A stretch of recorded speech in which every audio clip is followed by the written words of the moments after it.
¿Seguís la emisión de En Perspectiva en Video HD? ¿Nos escuchás online en cualquier parte del mundo? ¿Navegás en nuestro sitio web? Te invitamos a sumarte como socio 3.0. Nuestros servicios digitales solo son posibles si cuentan con un abono mensual de aquellos que los valoran. ¿Cómo inscribirse? Más información en www.enperspectiva.net/socios.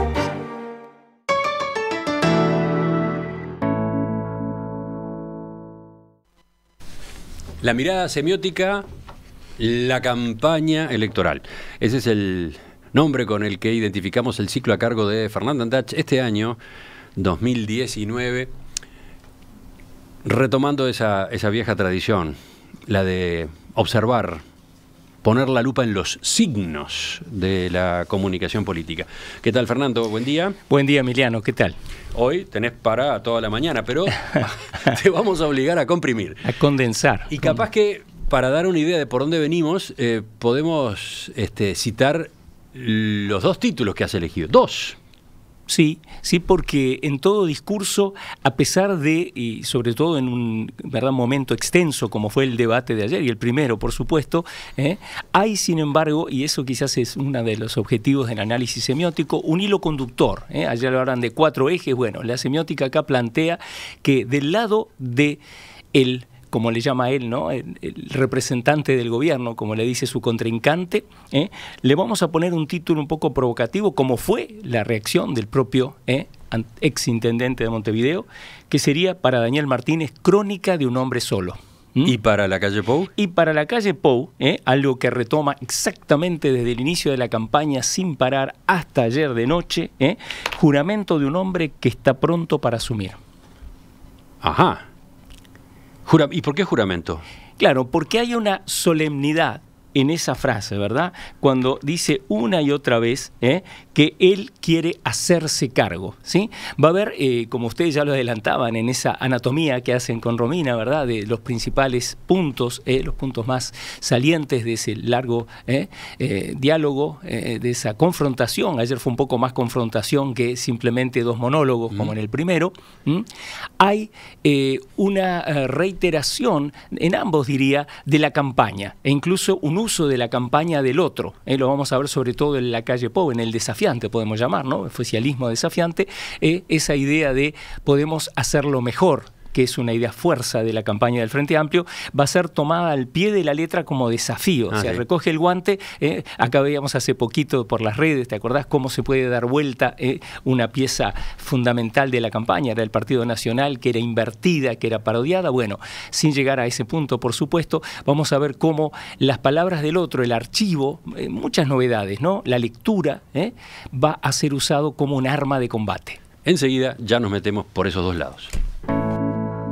Podemos ir al arranque mismo del debate, lo que fueron los mensajes iniciales de los dos candidatos según el sorteo que había dispuesto la Corte Electoral. Buenas noches, Pilar, Nicolás, Daniel Martínez, uruguayos todos. Para mí es una noche muy importante. Llegamos después de una larga campaña electoral a 11 días de la definición de quién gobernará el país en los próximos 5 años. Una noche que seguramente tendrá intercambios firmes, propuestas, como nos gusta decir a nosotros, firme con las ideas y suave con las personas. Pero lamentablemente en estos días, de alguna manera, la campaña ha tomado un tinte que no nos gusta. Lamentablemente, debido al nerviosismo, debido a la presión de algunos, quizá ante la posibilidad del cambio y la alternancia en el gobierno, ya ha excedido la discusión entre los uruguayos. Ya no es el plan de gobierno, los errores de otros. Ese fue el encare, ese fue el rumbo que eligió la calle Pou para sus primeras palabras. Sí, tenemos que pensar mucho en el género debate como un combate. Y acá hay una estrategia, entiendo yo, analizo, muy específica que apunta a dónde sus baterías. A demoler, a desarmar ese cuerpo a cuerpo, voto a voto del Frente Amplio. Porque ¿qué está diciendo? Que la campaña del otro, o sea, del Frente, está en una actitud beligerante, está en una actitud, ¿verdad?, poco amistosa, habla de amenazas, de mentiras, es muy fuerte. Ese adverbio con que elige empezar, lamentablemente, sorprende, porque uno esperaba una cosa más positiva, para aludir no solo a la campaña anterior 2014, sino que es una mera presentación de cada candidato en ese minuto y medio, y sin embargo va a poner en el centro de su mira esa supuesta pacífica actitud de ir a conquistar el voto del otro, diciendo que no está surgiendo eso. A partir de ese diagnóstico es que probablemente se base su propia estrategia anoche, que es la de también golpear, ¿no? La de increpar, la de interpelar, pero eso en todo caso lo vemos más tarde. Ahora pasamos al mensaje inicial de Martínez. Bueno, muchísimas gracias, buenas noches a todas y todos, la verdad que un placer estar acá. Por alguna razón, a 16 años de mi vida, se dio un clic, un cambio rotundo. Yo venía de una familia política y sin embargo, pocos meses después de la dictadura, me encontré en la resistencia de la dictadura, luchando contra ella. También decidí independizarme de mis padres, lo que me llevó a empezar a seguir estudiando en el seminario donde iba, pero a su vez a hacer changas, peleajo, lavé persianas, hice muchas cosas muy diferentes, a tal punto de que entré con 18 años a Facultad de Ingeniería siendo boletero de un cine. Podría decirse que también sorprendió Martínez con este ángulo, ¿no? Sí, de muchos puntos de vista. Podríamos detenernos mucho tiempo acá, pero vamos a ser sintéticos. ¿Qué hace acá? ¿Qué está haciendo? ¿A quién le habla? La semiótica siempre pensamos que todo signo es dialógico. Aquí le habla en primer lugar al militante, ¿sí? La palabra dictadura concita, convoca inmediatamente una empatía, y él se dice de la resistencia, ¿verdad?, que ya lo ha contado en infinidad de entrevistas, y habla en primera persona, cosa no común en todo el debate, que es más bien del tradicional nosotros, hablando del partido, del grupo, el colectivo. Pero sin embargo, el título que elegí, Crónica de un hombre solo, encuentra aquí su primer justificativo. Yo laburante sería una forma más coloquial de decirlo. Él va a usar la palabra changas, Emiliano, así como te acordás en algunas piezas decía uno junta un pesito, una salidita, ¿verdad? Cuando él quiere, esto es muy importante para todo el debate. Los dos buscan qué cosa, fundamental, más así universal. Se llama el etos presidenciable, el comportamiento. ¿Qué aspecto tiene un presidente uruguayo en el siglo XXI, en 2019?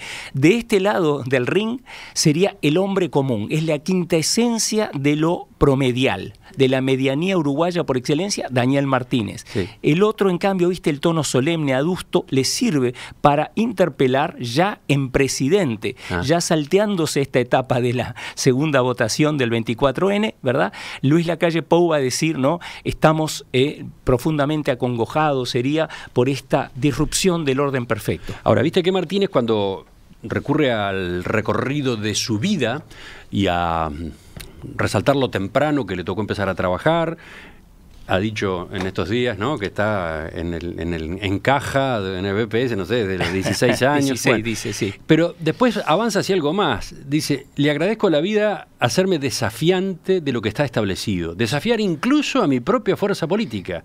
Y hacer lo que hice cuando fui intendente, hacer política y gestión diferente. Es clave lo que está subrayando, porque anticipa algo que fue noticia, explosión en las redes, 2 veces, nada menos que va a separarse, a tomar distancia ¿de qué?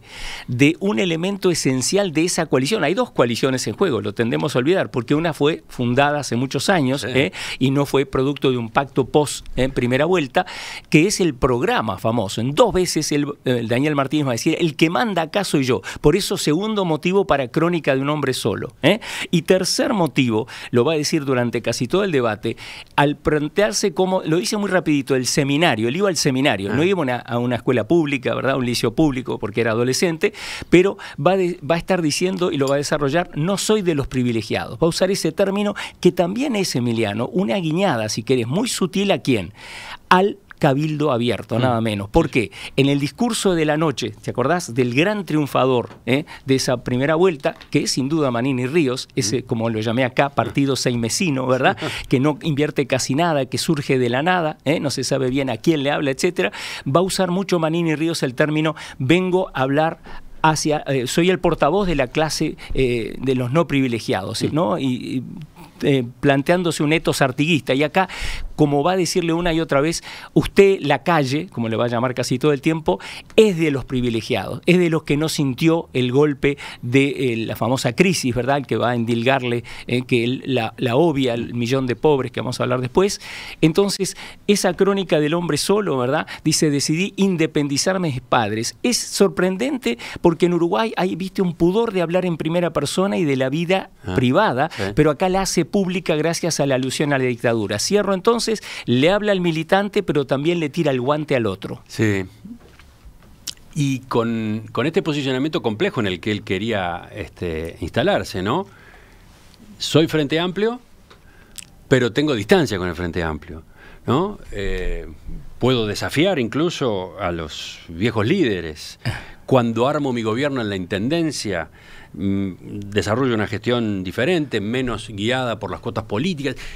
Hace ese tipo de planteos, con lo cual obviamente quiere congraciarse con la parte de la población que entiende que el oficialismo en el poder de algún modo está desgastado.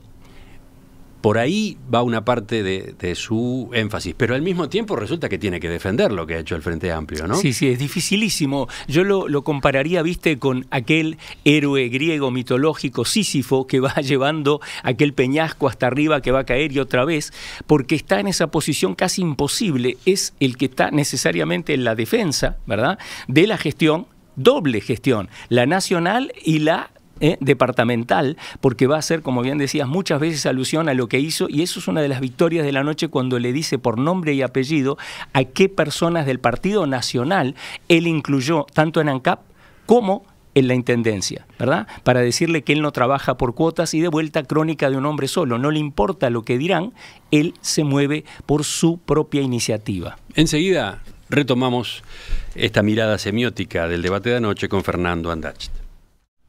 Los oyentes también hacen su lectura, incluso semiótica. Laura, por ejemplo, señala, la calle no se mostró como presidente y a Martínez le faltó impacto. ¿Sabe Daniel Martínez quién dijo eso? Cuéntame. Bueno, Tabaré Vázquez, Danilo Astori y los ministros del gobierno en la rendición de cuentas en junio del 2005. No lo dijo el presidente de la República saliente. Entonces vamos a terminar con el país fundido. Es cierto, necesidades sociales muchas, el tendal en los créditos, el tema del endeudamiento, pero no se puede seguir con ese relato que no es cierto, a confesión de parte, relevo de prueba. Ese fue uno de los golpes de la calle Pou anoche, ¿no? Martínez había elegido mostrar el diagnóstico de la economía y de la sociedad uruguayas antes de que asumiera Tabaré Vázquez en 2005. Y el candidato del Partido Nacional responde con un texto que destaca avances que se habían dado durante el año 2004 en distintos terrenos, sobre todo económicos, y le pregunta, ¿sabe quién escribió esto? Y resulta que lo habían escrito Vázquez y Astori. Lo habían escrito entre comillas, porque está tomado de la rendición de cuentas que tuvo que presentar al Parlamento, como siempre tiene que presentar el primer gobierno, a los pocos meses de asumir. Y vieron cómo se da, los que estaban siguiendo la emisión en video, notaron cómo se dio ese momento, ¿no? Porque la calle pregunta, ¿sabe quién dijo eso? Y Martínez le responde, cuéntame. Claro, con ese conflicto que tuvieron durante la noche sobre si se trataban de usted o si se tuteaban, ¿no? Sí, recorren todo. Y con otra cosa que también se ve en esos segundos, la calle mirando al costado, o sea, mirando a Martínez, y Martínez mirando a la cámara, ¿no? Claro. Martínez no le devuelve la mirada. Claro. ¿No? Acá de nuevo vuelvo a la carga con la idea de que un elemento clave, pensando en un debate televisado, no estamos en la era radial, es la encarnación del etos presidencial. ¿Qué quiere decir? Hay un elemento que la tele muestra como nadie, es decir, revela cómo va siguiendo, cómo se va acomodando el cuerpo a ese género nuevo, no es pavada que más de 2 décadas no haya habido debates, es decir, no hay esa práctica, no hay ese ejercicio, entonces tienen que adaptarse mientras lo van haciendo, y vemos un poco todavía de aquella rigidez, Emiliano, del primer debate, es decir, es raro cuando ahora tú me hablas que yo mirase por la ventana, ¿verdad? Es decir, significaría que estoy en contra o o que estoy distraído. No es el caso, sino que está seguramente Martínez pensando desesperadamente qué le va a decir, cómo va a responder. Es obvio, ¿verdad? Sabe que la cámara está dividida, la pantalla muestra acción y reacción.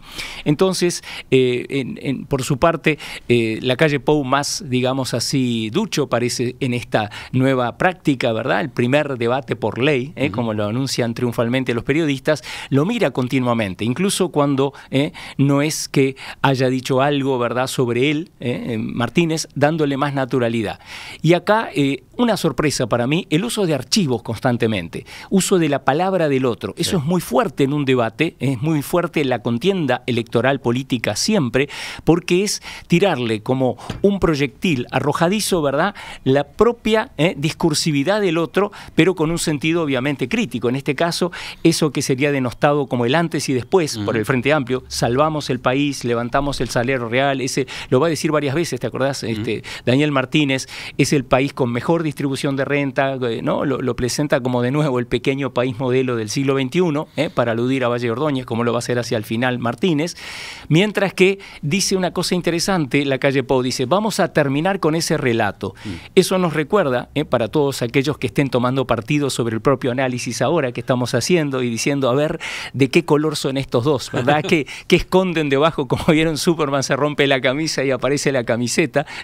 Queremos decirles de nuevo que estamos tratando con la dificultad de la premura y todo eso que lleva un debate recién terminado, fresco todavía, a tratar de lo más objetivamente, ¿por qué no? Existe la ciencia social, la semiótica es una de ellas, mostrar qué argumentos se usaron, para qué, hablándole a quién. Entonces, creo que este momento es de tensión, luego va a reaccionar Martínez, fui insultado, me ha llamado de mentiroso, ¿sí?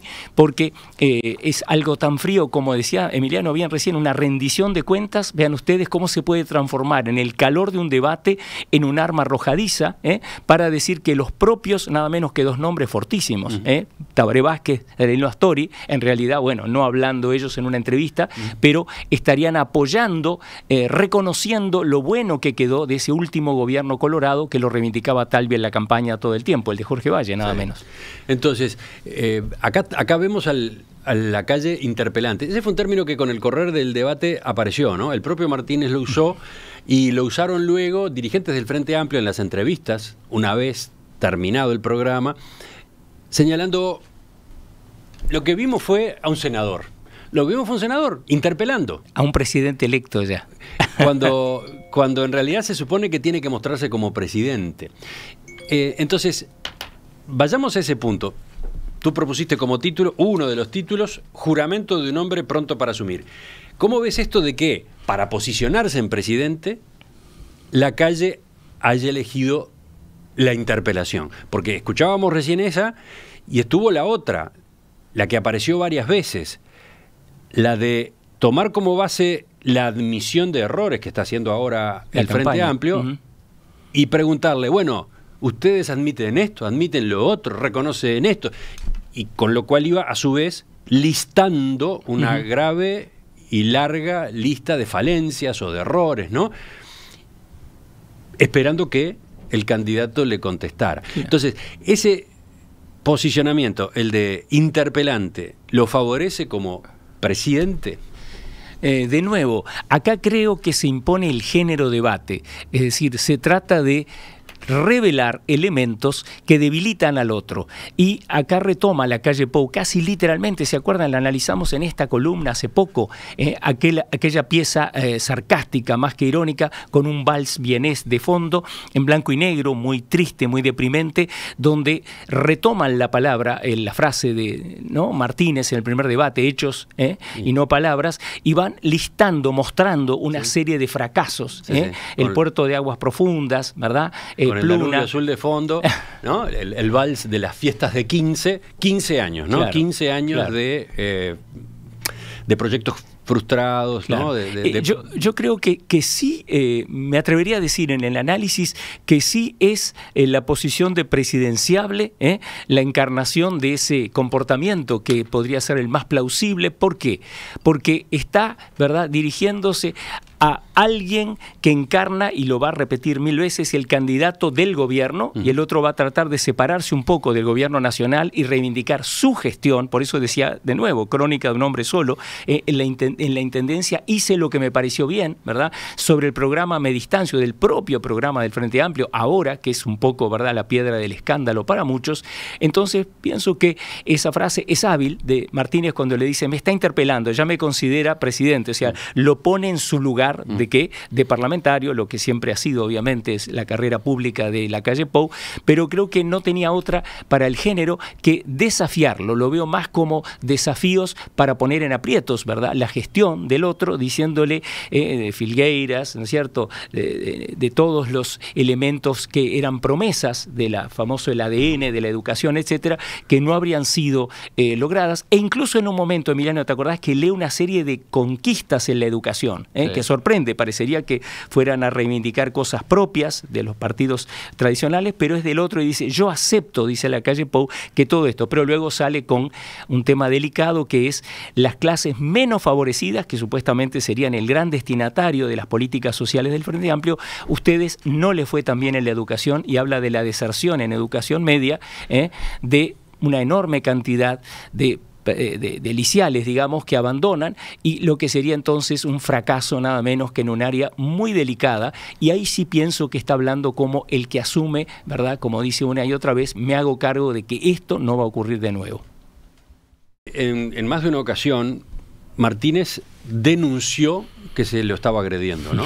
Sí. Es más, hasta en un momento se dirigió a los moderadores, sí, como señalando que alguien intervenga, ¿no? Claro, que está transgrediendo. Sí, no me está dejando hablar. En la parte casualmente en la que se suponía que debía haber intercambio. Lo que pasa que el intercambio, ese segmento que en cada bloque había para el intercambio, en el que cada uno de los dos tenía 5 minutos a su disposición para ir usando, no funcionó del todo, ¿no? No funcionó del todo. Te diría que hubo dos problemas. Uno, que el propio Martínez, cuando arranca hablando, hace una larga exposición de todo lo que había quedado de la primera ponencia, sin ¿no? decir.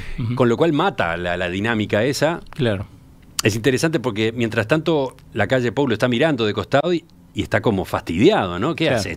Habla, ¿y cuándo vamos a discutir, no? Claro, claro. Bueno, entonces, ese momento en el que el Martínez desarticula la posibilidad del debate, fue uno de los problemas que hubo. El otro fue el de que, hablando uno, interrumpiera el otro, no se le superpusiera el otro. Claro. En teoría, el intercambio tenía que ocurrir de una manera un poco más ordenada. Hablo yo, después hablas vos, etcétera. Claro. Sin embargo, hay momentos en los que Martínez habla y Lacalle, que está esperando que le toque el turno, que quiere entrar, lo aguijonea, ¿no? Claro. Y allí se queja Martínez ante los moderadores. Pero más de una ocasión habla de eso, de que está siendo atacado, claro, de que se lo trató de mentiroso, ¿no? Claro. Ese tipo de cosas, ¿no? La ubicación en víctima, de algún modo, ¿no? Sí, pienso que es cierto que hay todavía vestigios del primer debate, y lo que se llama en lingüística, en sociolingüística, el habla natural, en inglés se dice fresh talk, habla fresca, que es lo que ocurriría en cualquier discusión, en un bar, en una casa, ¿verdad? En una situación mucho más natural, menos, digamos, así almidonada que esta, ocurre de modo un poco caótico, pero mucho más espontáneo, ¿verdad? Lo que hablábamos hoy de mirar al frente, o en la primera vez que lo interrumpe, yo escuché de los periodistas que estaban habilitados a interrumpirse, que es la manera natural. No, mira, lo que vos estás diciendo no es así, te voy a explicar, bueno, déjame terminar. O sea, una coordinación natural, que se va acomodando el cuerpo. Acá le dice la primera vez Martínez, molesto, le dice, estoy hablando. Y el otro casi automáticamente se calla. Cuando podía haber dicho, bueno, pero esto se supone que es un diálogo. Eso casi no se da, salvo en momentos de muchísima tensión, como cuando hay una denuncia de los hechos delictivos de los 90, de la calle Herrera, donde el otro sí le va a decir algo muy fuerte, ustedes están hasta las manos, ¿verdad? Y ahí sí viene lo que decía Emiliano, mira como hacia los árbitros, hacia el VAR, digamos, ¿no? Acá ha habido una falta grave, y dice, está muy agresivo el candidato, dice algo así, ¿no? Entonces, eso muestra todo la dificultad de acomodar el cuerpo, que es, insisto, ¿no? Lo decía McLuhan hace muchos años, es el gran protagonista, más que el contenido, el medio es el mensaje, es muy sabio pensarlo, como decía el canadiense Marshall McLuhan. Acá quiere decir que hay una dificultad de ambos, pero más de Martínez parece por momentos, de cómo poner el cuerpo para este género, para este tipo de discurso que debe habilitar justamente a ese cruce, ¿verdad? Que le da vida, le da vitalidad a lo que todos están esperando, que es cómo resuelven estas diferencias. ¿Quién está diciendo la verdad o algo que se aproxime a los hechos y quién está distorsionando? Es interesante también que le dice todo el tiempo Martínez, bueno, esa es una forma de interpretar para no decirle mentira. Usa un eufemismo, el otro en cambio sí va a decir cosas más cercanas a esto no es verdad, o sea que es mentira, pero los dos van a incurrir en ese tipo de ataque. Sí, entonces, acá había de algún modo un conflicto, ¿no? ¿Cuánto de propuesta, cuánto de ataque o complicación al otro, ¿no? Martínez pareció, por lo menos al principio, ir más por el lado de la propuesta, haberse ordenado su presencia en el debate por el lado de la propuesta, por el lado de lo que él tenía para decir, prometer, por los cambios incluso que podía marcar con respecto a las gestiones del Frente Amplio hasta ahora. La Calle se las ingenió para desacomodarlo y fue enumerando críticas con forma de pregunta, fue dejándole interpelaciones abiertas para que Martínez contestara, con el argumento de que si admitían alguno de esos errores, se admitía, iba a tener mayor credibilidad. Claro, un fruto envenenado, ¿no? Martínez en general eligió evadir esos cuestionamientos, esos emplazamientos que le hacía la Calle. Algunos los contestó, otros no. Y optó en algunos momentos sí por pasar él al contraataque, ¿no? El contraataque se basa mucho en una imagen que es un poco pesadillesca, si lo piensan ustedes. Estamos en la tele, pero la imaginación humana es fundamental.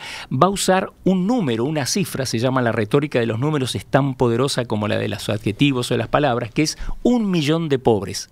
Eso es el legado, va a decir, y no solo dice eso Emiliano, y ahí viene un ataque frontal, es lo que yo diría es el subtexto de todo el debate. Ese que está acá al lado mío, al que no miro casi, es un privilegiado, es de la clase alta. No lo dice así, pero el tema de la clase social, ¿se acuerdan que empieza diciendo changas, laburante, boletero de cine, luego pasé a portero, dice, con una forma modesta? Yo creo que sí encarna el etos vallista del viejo Valle de Ordóñez, al que va a citar al final, y este otro en cambio no lo afectó, es insensible cuando toda la campaña final, acordate de la calle Pou, el cierre, lo vimos acá en el interior, y la carta que le manda emocional, que quizás vamos a tener oportunidad de analizar aquí, esa carta al Uruguay muy emocionada, muy personal, estaría mostrando o queriendo mostrar sensibilidad, proximidad emocional, y eso va a intentar desarticularlo Martínez diciendo, claro que no le importa, a él no le importa, ¿verdad? Porque él no está entre los pobres, es algo obvio, tampoco está Martínez, obviamente, ¿verdad? Pero lo quiere poner en esa situación, en ese aprieto de decir, por su clase social no es capaz de asumir con empatía, le falta empatía, que sería el gran golpe, digamos, ese maracanazo que están esperando, lo decían, ¿te acordás? En algunas propagandas decían, en la que está ahora de los artistas, vamos a dar vuelta al partido, con esa metáfora futbolera muy uruguaya, ¿no? Para el frente, conseguir ese famoso 5 o 6% que le daría una chance real. Si te parece, completamos ya en el final. Fernando, ¿qué te dejaron los mensajes que los dos llevaron a cabo cuando les tocó despedirse, cuando les tocó hacer su última intervención? El minuto de oro. Sí, a ver. Sí. Muchas gracias. El 27 de octubre hubo un partido que ganó con casi el 40% y hubo un partido segundo que tuvo el 28%. Hay un acuerdo que, la verdad, lo hemos leído y no solo lo vemos vacío de contenido, sino que además, un día sí, otro no, los propios actores están cuestionando su propio futuro. El Frente Amplio ha sido el partido de las certezas. No es que no haya tenido errores, los ha tenido y por más que no nos han reconocido, los hemos dicho más de unos. Lo que sí queda claro que tiene ante todo sensibilidad humana. Es un partido que ante todo lo que hace lo hace pensando, no en unos pocos privilegiados, sino lo hace pensando en la mayoría del pueblo oriental. Buscando de qué forma se brindan las posibilidades, las oportunidades, el crear un futuro. Por eso las inversiones que se hicieron en educación, en vivienda, en salud, por eso los cambios que implicaron haber recuperado un valor de salario real que nunca se había vivido. Eso en realidad es lo que la gente va a tener que discutir.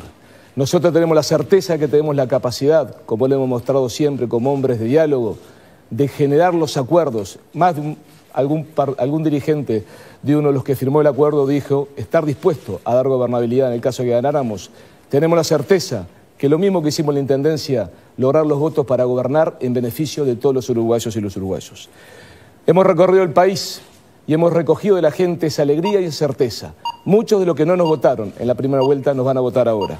Por eso... ¿Cómo lo viste tú? Bueno, acá creo nuevamente, ¿verdad? El que tiene la última palabra es Martínez, ¿no? Y va a usar todos los recursos de la campaña en síntesis, ¿no es cierto? Es decir, por una de las pocas veces, ustedes lo decían con Romina antes, que aparece esa coalición multicolor que casi no fue interpelada. No se habló nunca, por ejemplo, de Manini Ríos, del tema militar, el tema de la impunidad que fue discutido acá por ti con Graciela Villar, pero sí dice ahí que generaron algo vacío de contenido. De vuelta aquel discurso del día de la victoria, del 27O, que es fue una cosa de cúpulas, acuerdos de puertas cerradas, ¿no es cierto? En cambio, ¿qué está ofreciendo él? Sensibilidad social, certezas, es porque han estado en el gobierno, es decir, vamos a hacerlo mejor de nuevo, va a hablar del futuro, menciona por última vez la intendencia, es decir, tengo experiencia, es que todo el tiempo está desde el inicio mismo, por eso esta crónica del hombre solo que hasta llega a independizarse nada más ni nada menos que de su partido, diciendo seré el líder de todos los uruguayos, que si se quiere es el as en la manga, lo que nadie esperaba, porque es muy audaz salir de ese colectivo compacto, de esa coalición que todos los politólogos dicen, he estado leyendo, no se desarmaría en el caso de la derrota, cosa que muy distinta pasaría del otro lado. ¿Y qué pasa con el desafiante? ¿Qué pasa con la calle Pou? Clarísimo. Comenzó una alternancia para conformar una mayoría parlamentaria, 56 diputados, 17 senadores. Pero los uruguayos son sabios, no se lo dio a un partido político, a un conjunto de partidos políticos le dice: quiero una alternancia plural, quiero muchas verdades, quiero consensos, quiero diálogo, no quiero más una verdad única. Y por eso el 24 de noviembre nosotros le queremos pedir la confianza. Confianza para ejercer la autoridad, confianza para hacernos cargo al fin y al cabo. Confianza para estar al lado del que trabaja, del que se sacrifica, de cuidarlo y entenderlo. Confianza para acompañar al que lo necesita. Un grupo de 5 partidos políticos, un hecho histórico en el país. Suscribimos un compromiso por el país, una hoja de ruta clara. Allí hubo humildad, allí hubo grandeza de otros partidos y se entiende dónde tenemos que ir. Está el grupo de gente, está la hoja de ruta. Les pido la confianza, nos queremos hacer cargo, vale la pena, sabremos cumplir. Muchas gracias. ¿Cómo se ubicó la calle Pou en su mensaje final? Hay una frase que no la escuchamos hoy, pero que la dice como 4 veces, que es: estamos en la cruz del camino. La encrucijada, ¿qué quiere decir? La alternancia. Él encarnó, ese es mi análisis último. En la calle Pou, este hombre más joven, ¿verdad?, con solo experiencia legislativa, pero evidentemente vocación política, ¿verdad?, casi genealógica, ¿no? En lo más distinto, insisto, en la medianía encarnada por ese etos vallista de Daniel Martínez, no importa que esté en el Frente Amplio, que no esté en el Partido Colorado, hablo del imaginario social uruguayo. Este otro, en cambio, viene del Partido Rural, va a hablar muchas veces de abigeato, ¿no es cierto?, se va a dirigir evidentemente al campo, que es el fuerte del Partido Nacional, termina diciendo la palabra mágica uruguaya, humildad, que fue lo que todo el tiempo trató de desbancar, digamos, de separar de él Daniel Martínez, diciendo que es insensible porque ha nacido en cuna de oro. No lo dijo con esas palabras, pero a buen entendedor, y además varias veces lo increpó diciendo que lamentablemente él no llegaba a comprender. Creía que había soluciones simples, ¿verdad?, porque él nunca estuvo en gestión. Eso está todo el tiempo presente, y va a decir, para terminar, que él está pronto para hacerse cargo, por eso mi título, que lo repito por última vez, como cerrar la narrativa que presenta en todo el debate de la calle Pou, es un juramento solemne de que hay un hombre que está dispuesto y está listo, es el ahora sí, ¿verdad? Sí podemos, etcétera. Y entonces, buscando, ¿verdad?, un salto de confianza, pero menor, porque ahí entra el contexto, las encuestas, ¿verdad?, lo que está diciendo la realidad. Sí, incluso con un énfasis que pone en lo que marcó el resultado de las elecciones en la primera vuelta, que la gente quiere un cambio, pero que a su vez distribuyó el voto entre distintas alternativas de cambio, ¿no? Y que él va a ser quien encarne la coincidencia entre esos distintos partidos, atendiendo al mensaje de la ciudadanía, ¿no? Exacto, y cuando dice nosotros, la calle Pou, durante todo el debate, tiene un significado distinto al otro, que es esa coalición más fusionada, más compacta, a pesar de sus multitudinarias ideologías, etcétera, porque esto fue algo evidentemente cocinado hace poco tiempo, ¿verdad? Y es lo que se le pronostica que va a durar 2 años, 3 años, hablo de la coalición multicolor. Y la última frase, Emiliano, con que cierra la calle Pou es: sabremos cumplir, que es interesante, porque de alguna manera, vuelvo a lo mismo, engancha con esa pieza que anda ahora en la tele, la pueden ver hoy, si no la han visto todavía, donde le declara una especie de declaración de amor al Uruguay, ¿no es cierto? Acá es la frase del himno, obviamente, y yo creo que defiendo ese análisis en que sí intentó, cada uno dirá si bien o mal, no estoy tan de acuerdo en declarar un victorioso, no fue evidente, creo que los dos se manejaron dentro de las limitaciones de ese poco ejercicio del debate, mucho menos en el nuevo formato de ley, que sí trataron de encarnar, mal o bien, el etos presidenciable. Uno, Martínez, declarándose lo suficientemente autónomo, aún a costo y el riesgo y lo que va a haber la discusión interna, obviamente, en el Frente Amplio, de que dijo, bueno, dejaré de lado, pondré de costado el programa del Frente. Y el otro, ¿verdad?, tratando todo el tiempo de hablar en nombre de esa coalición, diciendo que él es capaz de ser el portavoz de esas distintas voluntades. Fernando, gracias por hoy, gracias por el esfuerzo de este análisis a las bravas, como dicen los españoles. Ya habrá tiempo para sacar otras conclusiones y sobre todo habrá tiempo para las otras modalidades de comunicación que queden de acá a la segunda vuelta. Faltan pocos días, pero faltan todavía. Sí, seguro que van a pasar cosas interesantes hasta el final.